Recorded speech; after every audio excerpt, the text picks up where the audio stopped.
Hello. Assalamualaikum warahmatullahi wabarakatuh. Kami dari kelompok 2 ingin menampilkan sebuah video pembelajaran mengenai teori-teori pembelajaran. Adapun anggota dari kelompok kami, saya Putri Handayani dengan NIM 03052100. Saya Khairida Tunisa dengan NIM 0305213095. Saya Rizya dengan NIM 0305213092.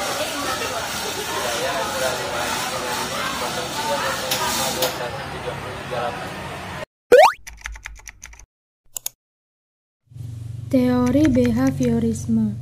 Teori behaviorisme adalah teori yang mempelajari perilaku manusia, yang mana berfokus pada peran dari belajar dalam menjelaskan tingkah laku manusia dan terjadi melalui rangsangan berdasarkan stimulus yang menimbulkan hubungan perilaku relatif hukum-hukum mekanisme. Pengertian teori behaviorisme menurut beberapa ahli.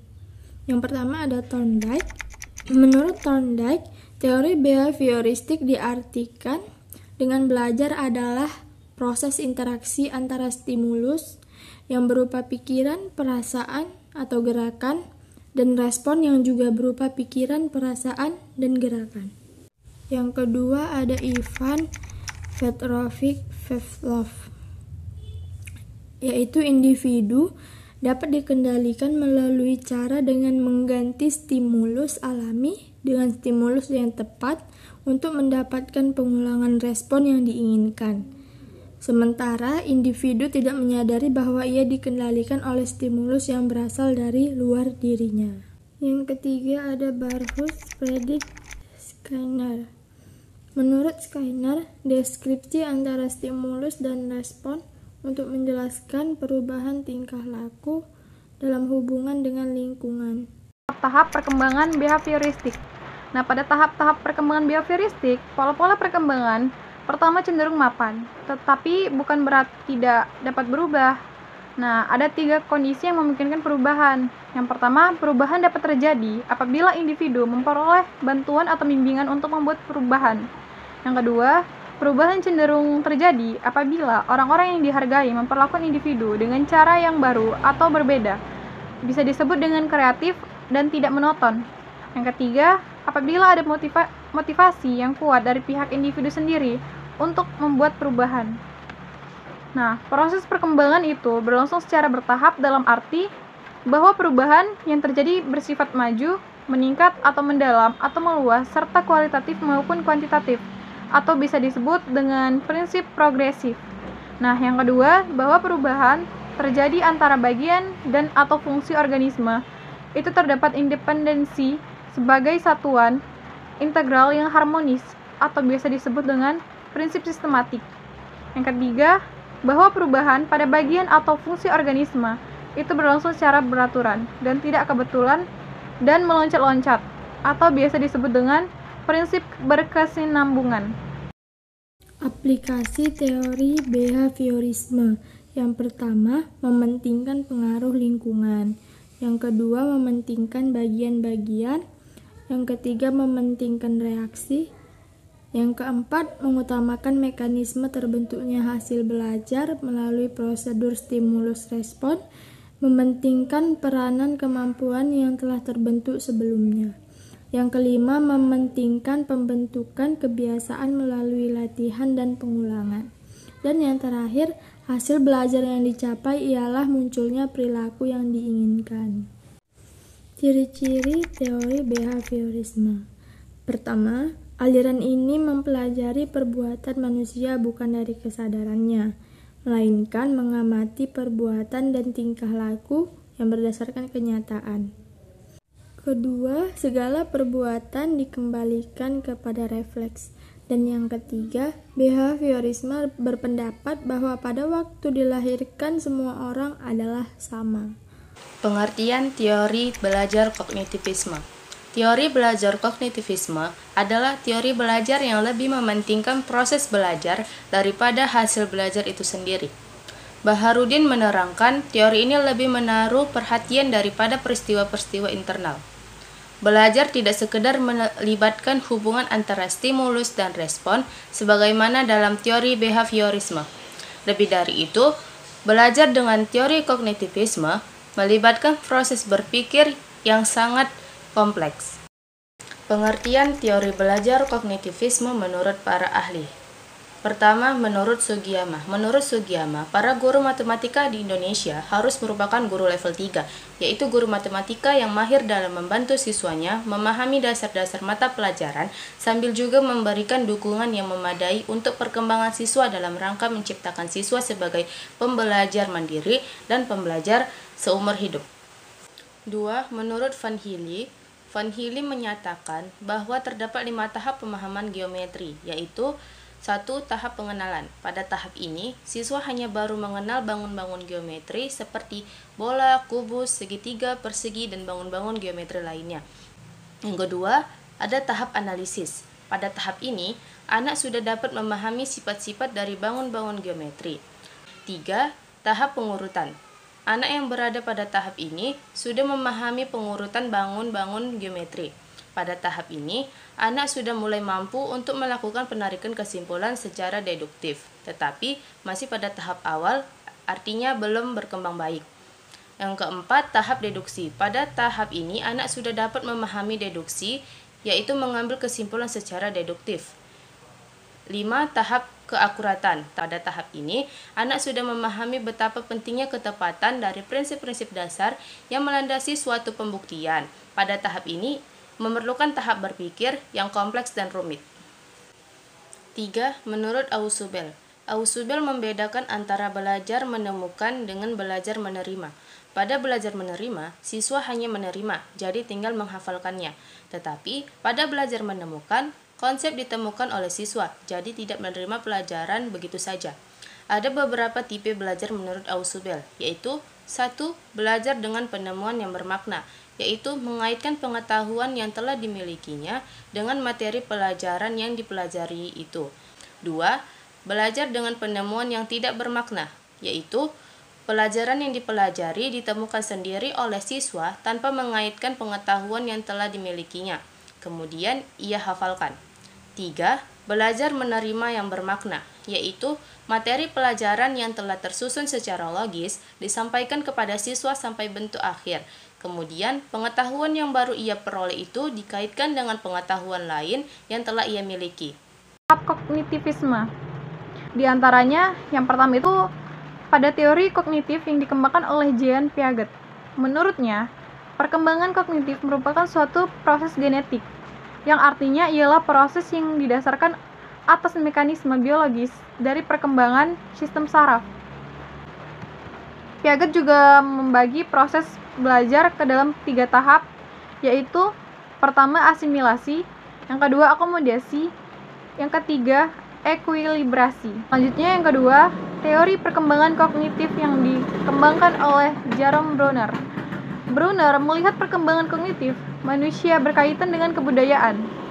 Nah, baginya, perkembangan kognitif seseorang sangat dipengaruhi oleh lingkungan kebudayaan, terutama bahasa yang biasanya digunakan. Menurut Bruner, ada 3 tahap dalam perkembangan kognitif. Yang pertama, ada enaktif, kedua ikonik, yang ketiga simbolik. Mengenai teori perkembangan kognitif yang dikembangkan oleh Ausubel. Menurutnya, proses belajar terjadi jika siswa mampu mengasimilasikan pengetahuan yang dimilikinya dengan pengetahuan baru. Menurut Ausubel, proses belajar terjadi melalui tahap-tahapan. Yang pertama itu memperhatikan, kedua memahami dan menggunakan, yang ketiga meaningful learning.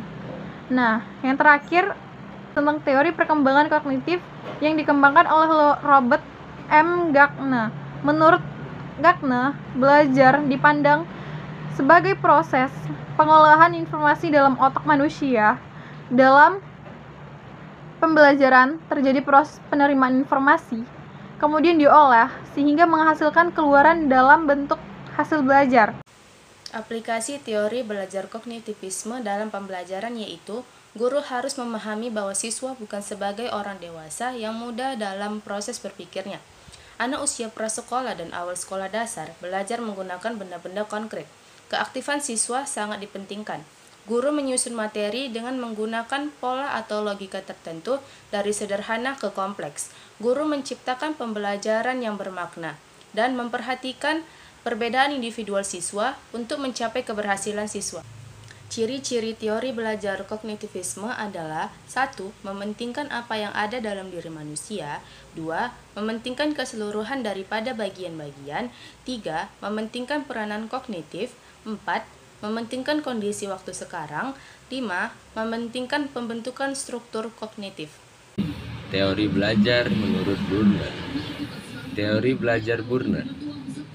Menurut Burner, jika seseorang mempelajari suatu pengetahuan, misalnya mempelajari suatu konsep matematika, pengetahuan itu perlu dipelajari dalam tahap-tahap tertentu agar pengetahuan itu dapat diinternalisasi dengan pikiran atau struktur kognitif orang tersebut. Proses internalisasi akan terjadi secara sungguh-sungguh, yang berarti proses belajar terjadi secara optimal jika pengetahuan yang dipelajari itu dipelajari dalam 3 tahap.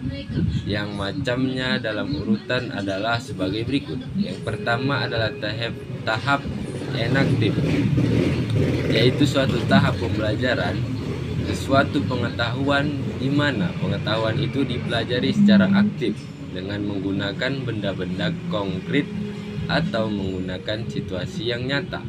Yang kedua ada tahap ikonik, yaitu suatu tahap pembelajaran sesuai pengetahuan di mana pengetahuan itu direpresentasikan atau diwujudkan dalam bentuk bayangan atau visual. Yang ketiga ada tahap simbolik, yaitu suatu tahap pembelajaran di mana pengetahuan direpresentasikan dalam bentuk simbol-simbol abstrak. Simbol-simbol abstrak yaitu yang dipakai berdasarkan kesepakatan orang-orang dalam bidang yang bersangkutan, baik simbol-simbol verbal, misalnya huruf, kata, kalimat, lambang, dan lain-lain. Teorema-teorema tentang cara belajar dan mengajar matematika menurut Burner.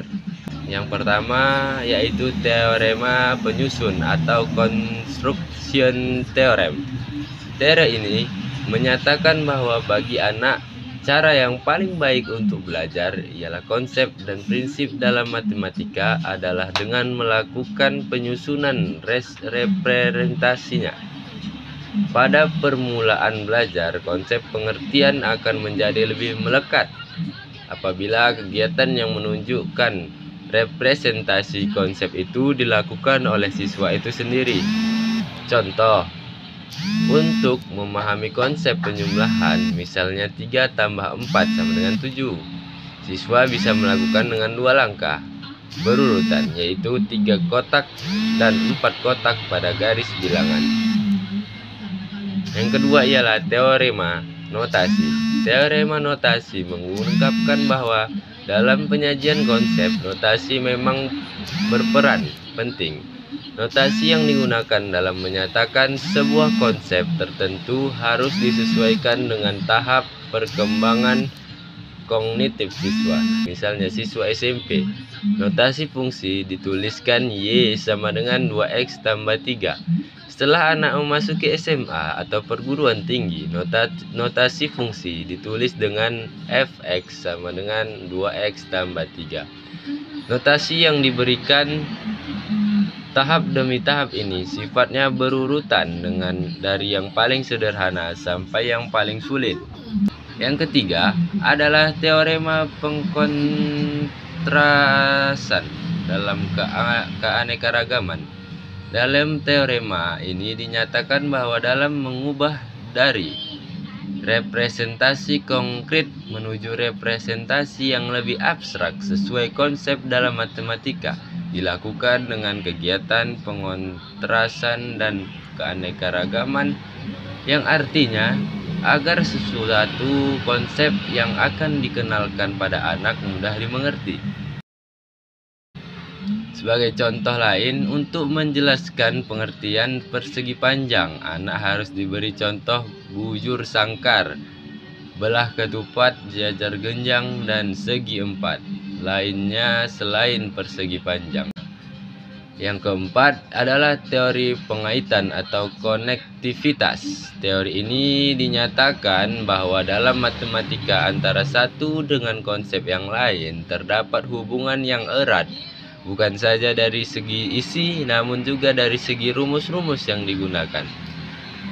Misal, kita masuk ke dalam konsep dalil Pitagoras yang diperlukan untuk menentukan triple Pitagoras atau pembuktian rumus kuadratis dalam trigonometri.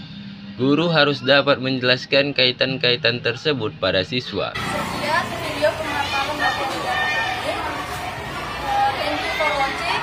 Assalamualaikum warahmatullahi wabarakatuh.